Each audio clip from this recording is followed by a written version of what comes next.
আসসালামু আলাইকুম, শুভ সন্ধ্যা। সবাই কেমন আছেন? ডলিজ স্টোরি লাইনের ছোট্টখাটো ভিডিওতে আপনাদের সবাইকে জানাচ্ছি অভিনন্দন।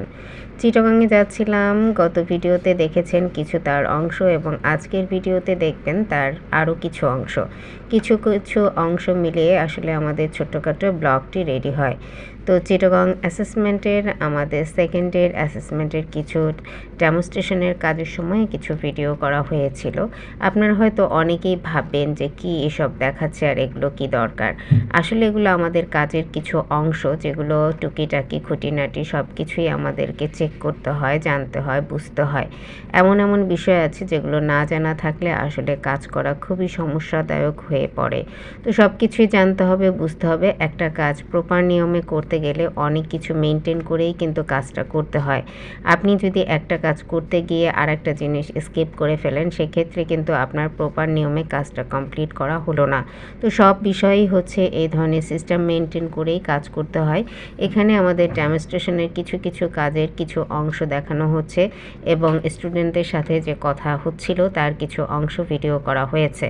আমাদের মূলত রিটার্নের কাজটা আমি গত ভিডিওতেই আপনাদের সাথে শেয়ার করেছিলাম এবং অন্যান্য আজকে টুকিটাকি কিছু ভিডিও শেয়ার করব।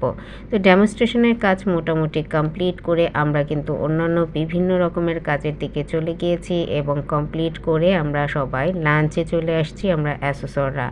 তো আজকের লাঞ্চটা কিন্তু বেস্ট ছিল, কারণ এর আগের গত দিনের লাঞ্চে আমাদের ছিল হচ্ছে কাচ্চি বিরিয়ানি, এছাড়া রোস্ট, ডিম, এটা ওটা, বোরহানি, কোক, এগুলো।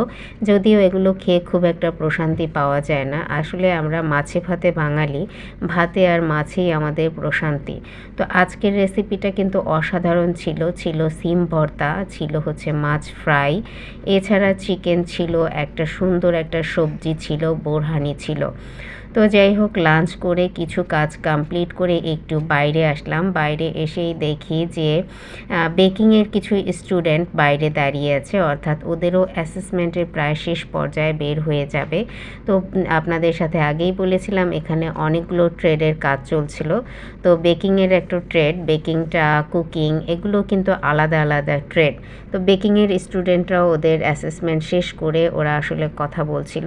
তো যাই হোক, আমিও কিছুক্ষণের মধ্যে অ্যাসেসমেন্ট সেন্টার থেকে বের হয়ে যাচ্ছি।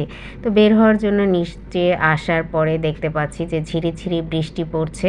কিছুক্ষণ ওয়েট করার পরে বৃষ্টিটা যখন একটু কমে আসলো, তখনই আসলে আমি বের হচ্ছিলাম সেন্টার থেকে। তো এভাবে আস্তে আস্তে সেন্টার থেকে বের হয়ে আমি একটা সিএনজি নেওয়ার চেষ্টা করব এবং সিএনজি নিয়ে বাসার দিকে মুভ করব। বাসায় গিয়ে আমি খুব বেশি লেট করব না, কারণ আমার টার্গেট হচ্ছে সরাসরি ঢাকায় চলে যাওয়া। তো আমি কিন্তু অলরেডি সিএনজি থেকে লিফটে চলে এসেছি বাসায় আসার জন্য। তো এখানে আসার পরে যেহেতু আমি আমার রিলেটিভের বাসায় উঠেছি এবং খুবই আনন্দ ঘন একটা মুহূর্তে এখানে আমি সময় পার করি, কারণ এখানে আমার ছোট ছোট দুটো বোন আছে যারা আমাকে অনেক পছন্দ করে। এই পছন্দের বোনদের জন্য আসলে কি বলবো, ওদের জন্য ওরা আমাকে যে পরিমাণ ভালোবাসে তার কিছুই ওদের জন্য আমার করা হয় না। আজকে অফিসিয়াল কিছু পেপারসও নিয়ে আসছি বাসায় বসে করার জন্য। তো পেপারসের রিটার্ন পেপারস এবং অন্যান্য পেপারসের কাজগুলো বাসাতেই করছিলাম। এর মধ্যে হচ্ছে মারোয়া আমার সাথে গল্প করছিল টুকটাক। এর মধ্যে কিছু নাস্তাও নিয়ে আসা হয়েছে। নাস্তার মধ্যে ছিল মালটা, আম, বিস্কিট, চানাচুর। যাই হোক, কাজের ফাঁকে ফাঁকে টুকিটাকি নাস্তাগুলো করা হয়েছে। এর মধ্যে মারোয়া আমার একটি ছবি আঁকছিল, বলছিল যে আমার ফেসই নাকি সে ড্র করবে। তো যাই হোক, আমি যেহেতু বসে বসে কাজ করছি, ও আমার ঠিক সামনে বসেই আমাকে ড্র করছে। তো প্রথমে এটা ড্র করার পরে আমি বললাম যে আমার নাকটা তো বোচা, এটা তো তুমি খাড়া করেছো। তো যাই হোক, এই পেজটা টোটালি এটা রিমুভ করে পুনরায় হচ্ছে সে আবার ড্র করছিল।